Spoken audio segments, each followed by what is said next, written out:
caller of the day right here on the Bob Grant Show on WABC. What's on your mind? I just wanted to point out, I'm sure that you will or have already, and nobody else in New Jersey will, about the break-in of the Florio people at Christy Whitman's farm yesterday, where they came trespassing in with cameras and spy equipment on her, and she personally had to chase them off her property. And I think it just wanted to point out this in connection with the other story about where she took so much heat for hiring an ad man. And just wanted to point out, in the last campaign for governor, it was then Congressman Florio had some of the dirtiest ads ever run anywhere. One came to mind, poor Jim Quarter, on some property he had some interest in. Someone from the road or something had rolled a gallon drum of something, and they showed that, so it looked like he was running a toxic dump on his property. But of course the liberals never complain about that kind of ads, you know. Just the Willie Horton ad, which was all true. But I hope that this will give Mrs. Whitman a swift kick and get her a little bit more active in the campaign, because gosh knows what they could have found pictures, you know, a piece of cow dung or something. I wish people would stop getting so impatient. We've got till November 2nd, and traditionally the campaigners will really get in high gear until after Labor Day. So I think she'll be there. She is doing a lot of quiet campaigning, meeting people one-on-one.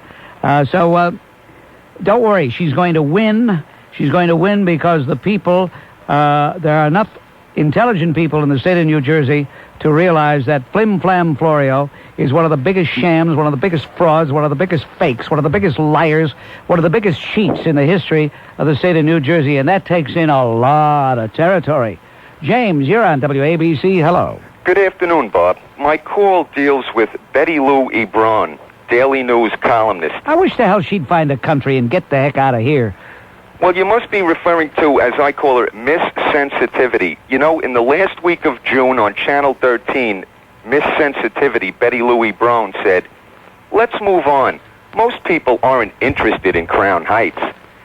Well, Miss Sensitivity, Betty Lou Ebron, is at it again. As far as I'm concerned, she spits in the face of everyone who was born here or became a naturalized citizen.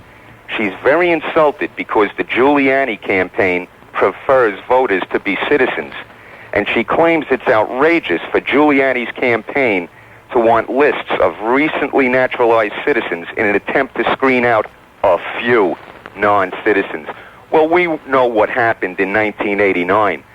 As far as I'm concerned, people were coming from all over the hemisphere to drop a vote for David Dinkins. So Betty Lou Ebron better get her facts straight. When I was at the Rego Park headquarters for Giuliani, which were just opened last night, I saw a highly diverse crowd there, Korean, Chinese, Philippine, and black. These people were obviously proud to have become American citizens, and they're going to be even prouder to vote for Rudy Giuliani.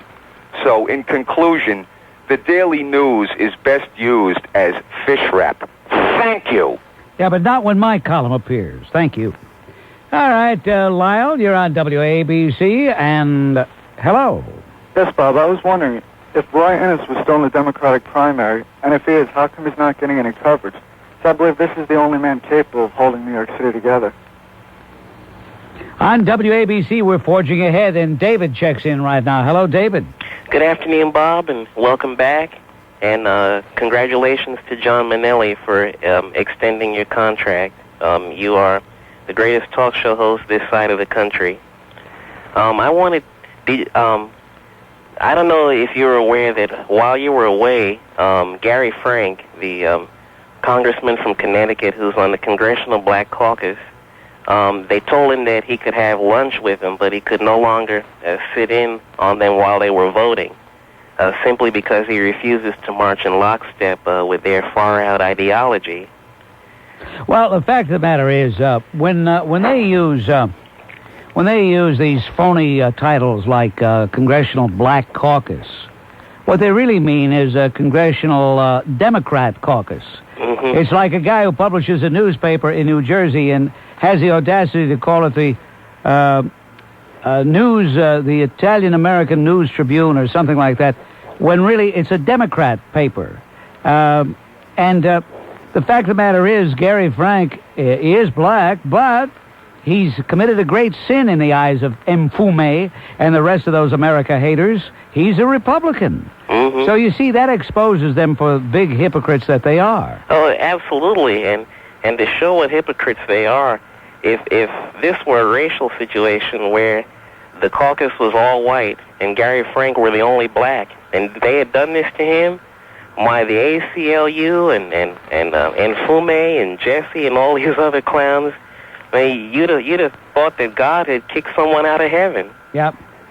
Well, I think you know, as long as people on the right are going to remain defensive and feel they have to explain themselves, the left will continue to win. I just wish I could convince all of my good friends who share the basic political philosophy that I have, that they're wasting their time trying to apologize, trying to explain. There is nothing to apologize for, and there is nothing to explain. Deal with the issue. Counter the false statements of the left wing. Thank you very much, David. Okay. All right, Lou, what's on your mind? Yeah. Hello, Bob. First of all, I would like to say how glad I am that you renewed your contract. I didn't renew it. They tore up the old one. I would not have stayed under the terms of the old contract because it was a disgrace to me. Well, whatever they're paying you isn't enough. You're right. Yeah, and you have a great input on your listening audience, whether you know it or not. We all listen to you devoutly and try to take your political advice. The reason I'm calling, Bob, is about that phony President Clinton and his phony 5-year economic plan. Now, why isn't it a 4-year plan or a 3-year plan? Simply because in 1996, when he'll run for re-election again, he'll say, I have yet to finish my 5-year plan. You have to re-elect me so I can cut the deficit. Now, that's so transparent that I hope the people don't fall for it. Now, if my history is correct, Bob, I'm not sure it is, I believe that Joseph Stalin had a 5-year plan, which was completely collapsed. So what did he do? He had another 5-year plan, which proved to be ineffective. I'd like your opinion as to whether you think I'm correct or just misinformed. Correct on what? On that he's trying to mislead the people by his 5-year plan and then saying, I'm running for re-election and I have to be re-elected to finish my 5-year plan. Yeah, well, that's probably part of it. The other part is the fact that you gave some of the answer away when you talked about Joe Stalin. You see, at heart, Bill Clinton, although he might not even know it, is really philosophically a communist. And since the 5-year plan was something that had been trotted out by Lenin and then by Stalin and then by Malenkov and then by Brezhnev, they would always come up with a 5-year plan. They figured the people will put up with the misery that they have because they think in 5 years everything will be better. So that was part of the inspiration for Slick Willie and the even more left of center, Madame Hillary. Al, you're on WABC. Hello. Oh, Al from Chappaqua. Bob, before I go into Clinton's crooked Labor Department, I would like to caution my New Jersey friends that Jim Flim Flam Florio, who can lie with the best of them, has the Joseph Goebbels of politics in his corner, James Carvell. Now, getting to Clinton's Labor Department, I think it should be investigated. Companies are laying off workers right and left, but the Labor Department claims that unemployment is going up. They got it at 6.8. And now I hear from two writers, John Cruel in the New York Post, and also that lefty, Bob Herbert even, in the New York Times Sunday. He said the same thing, and it's 6.8, and it's a phony. They say they're giving out 82,000 jobs a month they're claiming are going into unemployment. They have no record of it, yet they keep on giving out that information. We have to have somebody go in there and investigate if we ever can. to see what the heck Yeah, is going on. and in addition to what else you've said, I want to point out that Robert Reich, Yep. the Toulouse-Lautrec of the Clinton administration, Right. Robert Reich wants to raise the minimum wage and then index it to inflation. That's all we need. Here Western Europe is having economic problems far worse than ours because of their blind socialist pursuits. True. And yet we have this bunch here in Washington that wants to emulate them. You know, the paragon or the model for Madame Hillary and her stooge husband is the German government, and they like all of those socialist programs. Correct. Thank you very much. Thank you. All right, they're sick out there and getting sicker. As an example, there's a fellow from New Jersey who played, I believe, at East Brunswick High School, played quarterback, and as a result of his excellence on the football field there, went to the University of Miami and was told by Dennis Erickson, the football coach, that he, Brian Forte, would be given every chance to become the team's starting quarterback. But young Mr. Forte has filed a $10 million lawsuit against the university, contending in part that Erickson broke a pledge to make him the starting quarterback in 1991. And Coach Erickson says the only thing that I ever promised Brian Forte is that he would be given a fair chance to compete for the job. He probably got more than his first, probably got more than a fair chance and didn't win the job. The job was won by a fellow who went on to, I believe, win the Heisman Trophy, Gino Toretta. But where are we getting in this country when a kid sues a college because he wasn't made the number one quarterback? I mean, what? Oh, dear me, please. All right, here's Shellman checking in. Hello, Shellman. Good afternoon, Mr. Grant. First of all, I'd just like to say that, believe it or not, I actually missed you while you were away. So I want to say welcome back because your replacement was, like, really in outer space. And I hope you had it sounds like you had a really good trip. I have two questions to ask you. You made a statement, and I'm not going to argue with you or anything like that. I'd just really like to know what you base this upon. Where do you draw the line between someone like myself, who is very critical of foreign policy and domestic policy, and I disagree with you often, and someone you would categorize as an American hater?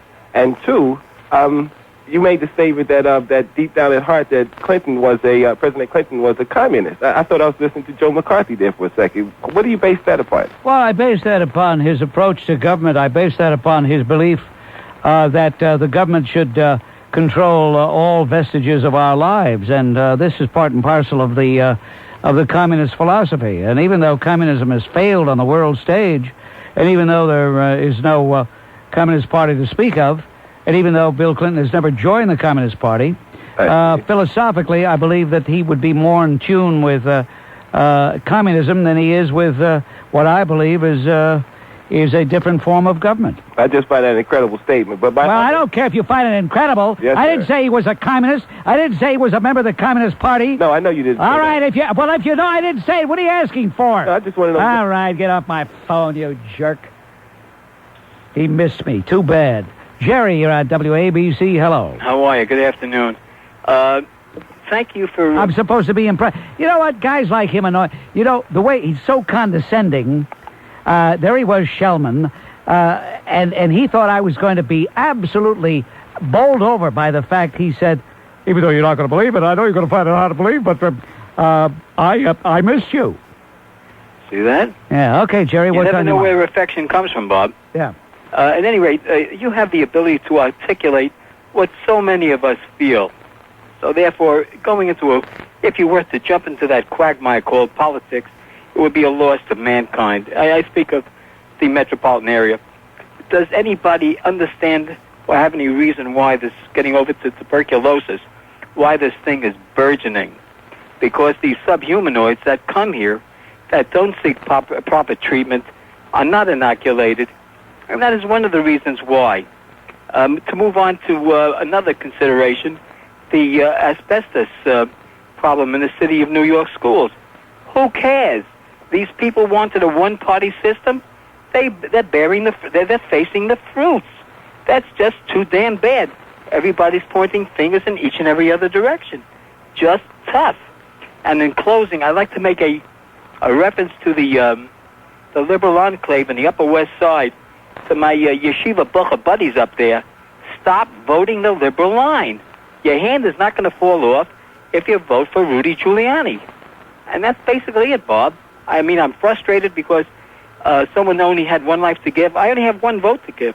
And it's sad that we are in such a position, such a great country, slipping and sliding. I don't know what else to say. You've said a lot. Thank you. I thank you so much, Bob. Thank you, Jerry. Bye-bye. All right, let's check in with Al, calling from Ramsey, New Jersey. Hello, Al. Yeah, hi, Bob. Al. Yes, this has to do about deficit, but there was another point about the deficit in your courage in talking to that lady yesterday that asked about immigration. You know, you spoke with her and you sort of fended off her questions, but when she got to the real question about your position on racial immigration, you just sort of folded like a cheap camera and let it go, and you went right to another call. And then later on, when you were talking with some of your constituents, I don't have hold it. Yeah. I don't have constituents. I'm not an office holder. I'm not a politician. Well, the people that follow your line and just keep feeding on the stuff that you have to talk on about feeding on the issues. stuff that I have to talk on. Yeah. Yeah, about your third That's an world. interesting way of putting it. By the way, do you have a medical problem? I don't want to be unkind to you, but are you heavily sedated? Are you taking Thorazine or something like that? Yes. I thought so. I don't want to put too much of a strain on you. Well, that's all right. I can handle you. You're a cheap camera. A you cheap folded camera. up for that lady. Where did you ever hear that phrase, fold like a cheap camera? Where'd you ever hear that? Well, it's apropos because you use it where all did the time. where did you ever hear the phrase, Al? With you. In other words, you're using my phraseology, right? To fit you perfectly. Yeah, okay, listen.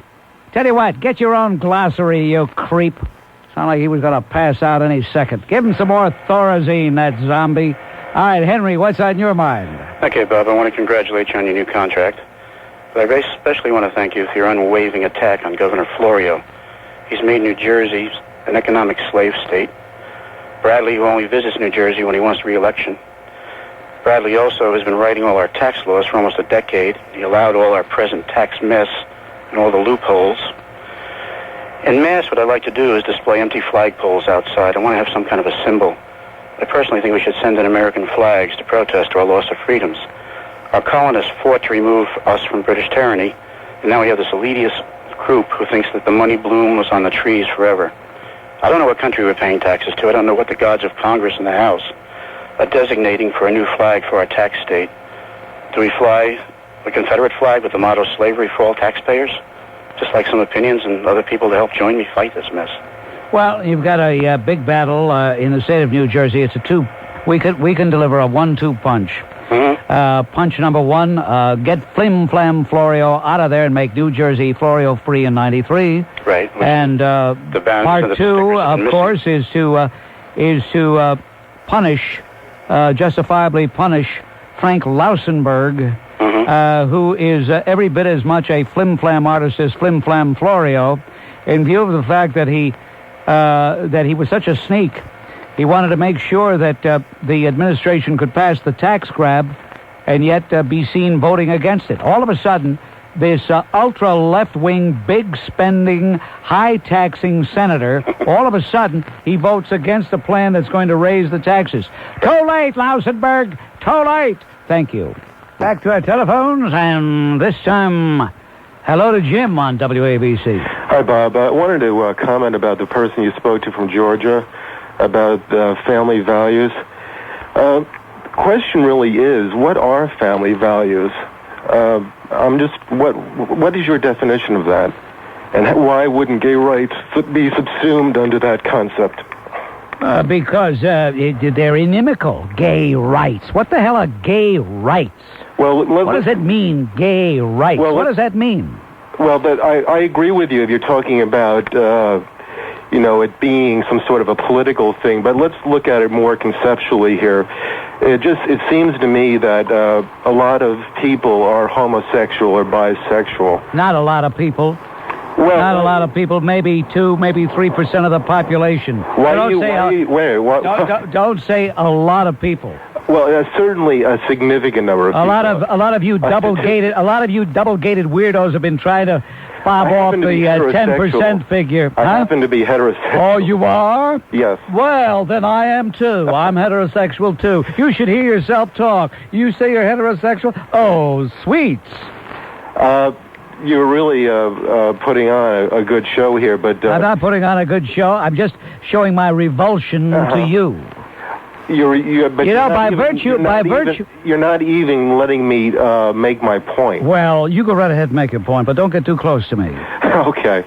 The point is that a lot of the people that he's complaining about, his taxpayer base are gay. So it seemed to me that if somebody wants to put on, say a photography exhibition based on gay love or something like that, I don't see that there's anything wrong with that. Now, gay love? What do you mean by gay love? What do you mean by love? Well, if just... You mean exactly that? No, you mean gay erotica. There's no such thing as love. No, I love Ralph. He's so wonderful. Ralph is such a good guy. I love Ralph. Oh, hello, Phil. Well, I mean, come on, cut it out. Cut it out. You're making me sick. Making me sick. It takes just so much. Hello, George. What's on your mind? Well, hello, Bob. It's a great pleasure for me to speak on your program. I think that guy Bill needs to learn the difference between love and lust in the first place. Anyway, I wanted to speak about the gubernatorial election in New Jersey. I want to iterate that we've got to get this guy Florio out of office. After he raised the taxes 3.5 years ago, there was so much anger generated by the citizens of this state that they managed to throw out our entire legislature. We wiped them out, and we managed to get a Republican majority. But now we have to get Christine Whitman elected. So I want to remind everyone that there was someone named Brendan Byrne who was governor at one point, and he got himself reelected. People were so angry at him. Yeah, prior to Brendan Byrne, there had not been an income tax. Yep, and he promised, you elect me governor, I will not start the income tax. Yep. He lied, but somehow he got reelected. Well, he got reelected because he got David Garth to run a slick campaign. Ray Bateman, who was running against him, got too complacent because he had a 31-point lead in September of 1977. And most elections are not really won, they're lost, and Ray Bateman lost the election. Yes. So this is a good lesson for the current candidate, Christy Whitman. Well, I don't think she's going to make the same mistake that Ray Bateman made, and I will do whatever I can to make sure the New Jersey voter remembers what Flim Flam Florio did and how the voters have felt ever since he did it. We've got to keep the pressure up, Bob. We've got to make people remember that level of anger that was generated. Well, they've got to remember. All right, thank you for the call. Thank you, Bob. Hello, Joe. What's on your mind? Bob, welcome back. Bob, the issue of unemployment, you hear so many issues being framed as women's issues. And, the unemployment issue you don't hear being framed in that manner. So it got me to thinking, and I figured, well, just like all the other issues that are framed as people issues other than women issues, they must be men's issues because nobody's talking about men's issues. So, if I might, you never hear a breakdown of the statistics as far as unemployment is concerned. I strongly suspect that it's heavily biased towards men as far as more men being unemployed. But even if that's not true, well, I just wanted to add that the reason for my suspicions being that with all the affirmative action programs for women, women are more likely to be hired and retained than men are. But even if that's false, if you think about single women versus single men, the women still retain the option of getting more, possibly move if they have a boyfriend, possibly moving in with their boyfriend or thinking more seriously of marrying him. And so they have that alternative, whereas men don't have, of course, that option of leaning on their girlfriend, you might say. As far as the married couples are concerned, if a married man is unemployed, you wonder how long it is before his wife, whether she be employed or not, is going to start wondering, well, how long can this go on? How long am I going to be married to a guy that's not working? And you're an interesting guy. Right. You made two statements And then you said, and even if that's not so, then there's this. And then you made another statement. Even if that's not so, there's this. You should hear yourself. Well, what I'm trying to point out is that no matter how you look at it, no matter from what angle, no matter which side is being considered, as far as I can tell, it's a men's problem more so than a woman's problem. It's a men's issue, unemployment. If I can just conclude here, if the woman is laid off and she's married, the husband more than likely is going to be happy deep down. He's going to say, well, maybe she'll take an interest in the kids more, or maybe she'll stay home and start to raise a family, or even if kids are not an issue, it'll impact on him negatively because if she stays home, he'll probably have to go out and. You've never been married, have you? No, I haven't, Bob. Mm-hmm. And you never will either, because you have a hang-up with women. You have a serious hang-up. No, the thing is, I'm trying to balance the scales here a little bit and add some. I know that most people get irritated when they hear you know, too much autoeroticism will do this, and you have a serious hang-up. Very serious hang-up. Well, if I have a serious hang-up, imagine what that says about all the women and feminists that are constantly complaining from When's the last night. time you've had any intimacy with a woman? Well, I'm still on that roll, Bob, that I mentioned. You're on a roll? Yeah, I guess Cal Ripken and myself. And what does that mean, you're on a roll? What does that mean? You know, the days roll by, the months roll by. You're not answering my question. When's the last time? Or I have you? mentioned last time several years ago. Several years ago? Several years, yes. And you know something, Bob, I just want to say for the edification... Which hand do you use, your right or your left? Well, for the edification of your listeners, you can survive. You certainly suffer when it comes to a lack of sex. But you know something? You thrive when it comes to all other mental aspects. Take a cool shower, Joe, and get rid of all those pictures you have in your house. It's a disgrace. Thank you. Thanks, Bob. Martha, what's on your mind this afternoon? How you do? Listen, I would like to clarify something to you. It's funny because my friend... I'm gay, first of all, okay? You're what? I'm gay. So, Is this wait. By talking to a male or a female? No, you're talking to a female. A female? Yeah. I want to congratulate you on the great amounts of testosterone you obviously have to give you such a deep voice. I always have that. Now, my friends, which are all of Now, when them... you say you're gay, that means you're a very happy person? Is that what you mean? You're happy? No. What I'm trying to say is... You're not happy. You're sad. No, hold on. You're a sad gay person. Let me tell you what they say.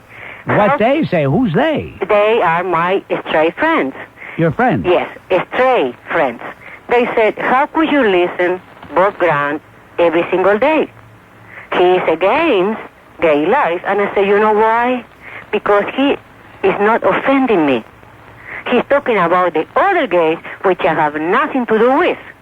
Meaning, this is my private life. I live with my companion to begin with. I'm not going to parade. I'm not going to gay bars because I don't need to justify what I am. Ah, good for you. I like that. So, what I'm listening to Mr. Grant, I'm listening to him because he's not talking directly to me. Well, he's talking about people who are disgusting. And I tell you one thing. I'm living with my friend or my companion for 21 years. Okay? We respect each other, and all the people that we happen to know, they really have respect for themselves. When I'm going out, Mr. Grant, I'm a lady. And so, my companion. So that's why you are not offending me. You know what really offended me? That people who goes to a parade saying, oh, we are what we are. And they're kissing each other, and they're touching the tushes, and all that. This is a disgrace. If this is being gay, I'm very straight, Mr. Grant. That's all I have to say. Well, I appreciate that. I hope everybody understood what you said, because I think it's refreshingly candid. Thank you very much. Thank you, sir. All right. I have no problem with Martha. 212-563-WABC. That's our regular call-in number. Here's Brad using the contact number from Brooklyn. Hello, Brad. Good afternoon, Bob. It's a pleasure to speak to you. Congratulations on your new contract. I wanted to talk about also the gay situation or homosexual situation, as you might state it. I prefer not to call it the gay situation because, as you just said, gay means happy, and there's no reason to be happy if you're homosexual. I really feel that the only purpose the homosexual community has to promote themselves as such, as a quote-unquote minority, is to get the pandering politicians to give them more money. Sexual preference is not a reason for anyone to get special benefits in life. We all have a sexual preference, and we don't receive any special benefits for it. We receive the same, hopefully, benefits as everyone else. The homosexual community is not looking for equality. They are looking for special benefits, and I think it's time everybody woke up and realized what's actually going on. And that's all I have to say. All right, Brad, thank you. Bye-bye. Bob, you're on WABC. What's on your mind? Hello, Mr. Grant. I'd like to congratulate you on your new contract. Just like to say, the guy that was on before, it's almost like you're a counselor to some of these people. And that's one of the other things that people don't talk to give you praise for. In that vein, because it seems like these people don't have anybody else to talk to except you. So I'd just like to give you credit for, at least being patient with some of these people. Well, there are some people who, unfortunately, don't have anybody else to talk to but me. And there are many more who would like to avail themselves of the opportunity, but just don't have the patience or the courage to do that. Well, anyway, good luck and great talking to you. Bye-bye. Oh, thank you. Thank you. All right. Hello, Victor. You're on WABC. What's on your mind? Hi, Bob. I just wanted to clear up a distinction that I feel is being made in error towards Mr. Clinton. He's more a fascist than he is anything else. Now, he's clearly a communist as well.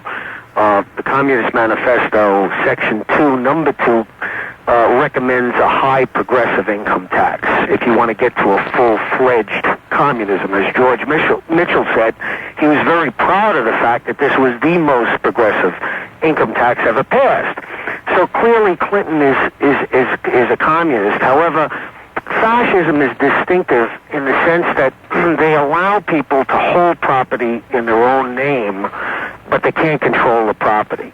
And this is far more a dominant theme throughout the Clinton administration than communism is.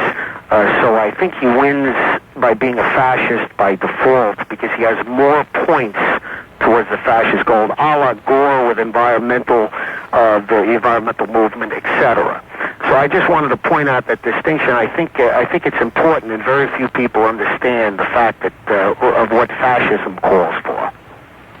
On WABC, let's say hello to Dennis checking in right now. Hello, Dennis. How you doing, Bob Grant? Congratulations on your contract.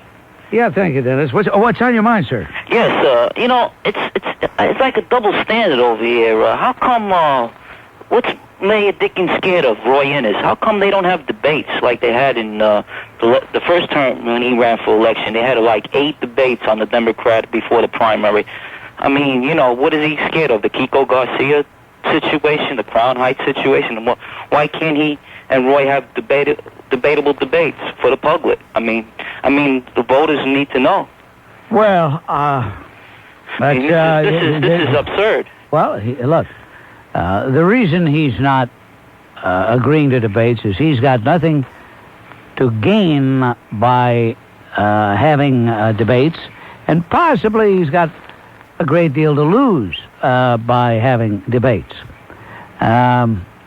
Therefore, since Roy Innes has maybe 3, 4, 5% of the vote, then I would suggest to you that it's prudent for him to avoid the debates. Why give this any kind of exposure?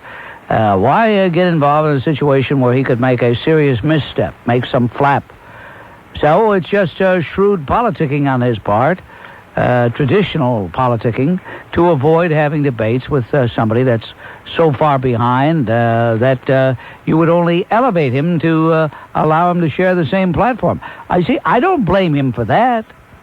He's being very, very careful there. And he's very shrewd. And I just hope, even though I know Roy is going to lose this primary by big margins, I just hope and I pray that the people in the city would really wake up and get Rudy back on foot. Because I'll tell you something, I do not believe about that FBI report that crime has gone down in the 4 years of his administration. That's a total absurd statement on his part. It's the totality of David Dinkins, and if being chief executive, whether it's chief executive of a municipality, of a state, or of a nation, if the hallmark of a successful chief executive is leadership, then how does David Dinkins score on leadership?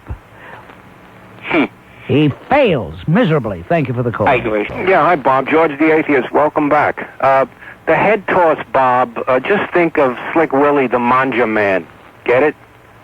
Anyway, I wish you'd leave... I kind of like Joe, you know, the guy who's... From Brooklyn? Yeah.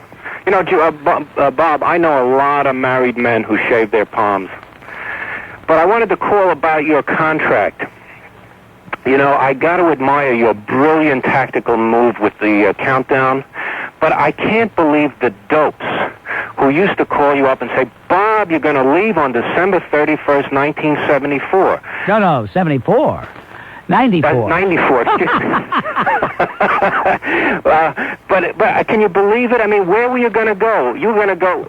You could only go down the dial to another station. Nobody was going... You're not going to go to the planet Pluto or anything like that. Well, I had two very attractive overtures. Yeah, of course you weren't going to be lost. And I admired the way you had the Cap City's executives with the piano wire around their testicles, and you were constantly turning it every day. It was a brilliant move. The only thing I'm disappointed in is that you, well, not for me. I'm glad you're still there, but for you, I mean, how could you let the fourth hour go by? I thought you didn't want it. Well, in return for the fourth hour, John Manelli has been prudent enough, wise enough, and judicious enough to make some other moves. Now, whether those moves are going to be painful for me because he doesn't really like some of those, well, for example, the vacation time. I say he would like me to sign a contract which would say that I will be here 52 weeks a year. Okay? Now, what he could do, I wouldn't give him this advice because he might resent it coming from me, but what he could do is tape my damn shows and play them when I'm away. See? He could do that. Yes. It's possible. If I am so valuable, then I'm better played on tape than some other schnook coming in here filling in. Bob, you're the master tactician. I mean it. I mean, people can learn something from you no matter where they are on the political spectrum. You're a genius. I like the sway of your jib. Well, listen, I'm liable to believe you, and if I do that, I'm in trouble. Thank you very much. Have a nice day. Okay. It is high, it is far, it is Bob Grant. WABC. All right, back to our busy telephones here on the Bob Grant program on WABC. Frank of Queens, hello. The slave mentality. The slave mentality, Bob Grant. In wake of the Crown Heights report, we see example after example of that old slave mentality. The slave mentality, which says, I am not responsible for my actions. My actions are the responsibility of the old slave master. Do you know, Bob, that despite the fact that 130 years after the Emancipation Proclamation, despite the fact that almost 30 years after Lyndon Johnson's most sweeping civil rights legislation in this country, guaranteeing equality, and the affirmative action programs go above that, rather than see people with taking responsibility, we see people with that old slave mentality of, I am not responsible for anything. After the Crown Heights report, we didn't see anyone say yes. We're going to go into our community.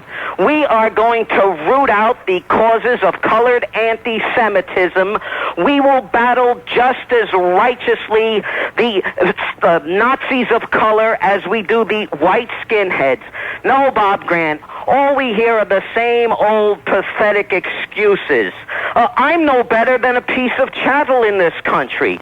Why, 100 and something years ago, I was 3/5 of a man. How can you expect me to have any responsibility? And the slave mentality, Bob Grant, has produced an infant mentality.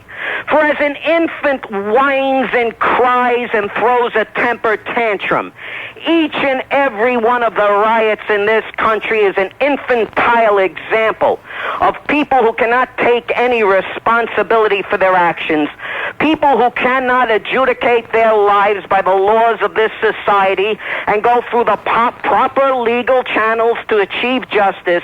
Instead, it's that old slave mentality of, I'm not responsible. You know, Mario Cuomo got everything coming to him, and I hope he gets more, because the NACP, that filthy pit of hypocrites, snubbed him because he didn't meet with the Prince of Pomade, Al Sharpton. The NACP, which loves Bob Grant to point the finger at everyone else and call them racist.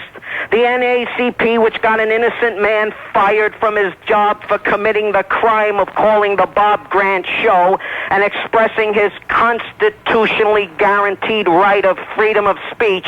That parliament of whores did not come out and condemn the anti-Semites of color. Instead, they've gone along with the Prince of Pomade, and they snubbed Mario Cuomo. Well, Mario, you lie with pigs, and that's what you wake up with. And you know, Bob, we always see this picture of Malcolm X holding a rifle, peeking out a curtain window, sinister, and it says, by any means necessary, a threat of violence. We always see a picture of him pointing his finger, saying, by any means necessary. But I think it's time to go beyond Malcolm and remember the man who raised him up, the Honorable Elijah Muhammad, who said in 1973, and if anybody doubts what I'm saying is not true, as Casey Stengel said, you can look it up. He said in his Founders Day speech, don't blame the white man, brothers. Blame yourselves. How about seeing that quote on some buttons and posters? Thank you. Vintage Frank, ladies and gentlemen. Vintage Frank, right here on WABC. And I think, as so many of his telephone calls, he said a great deal. Alice, you're on WABC. Hello. Bob, I used to like you, but now you become rude, disrespectful to your listeners. And if John Manelli can't, you become cocky. And if John Manelli can't find someone better than you, there's something wrong with him. Nobody is irreplaceable. I've become rude? Yes, very rude and very disrespectful to you. What do you mean I've become rude? I thought I always was. Today, is it rude? And you become ignorantly disrespectful. Well, tell me where I was ignorantly disrespectful as opposed to... All day long, people tried to speak to you. Most of them, you were very fresh and rude to them, and it's disgusting. Really? Yes. Goodbye.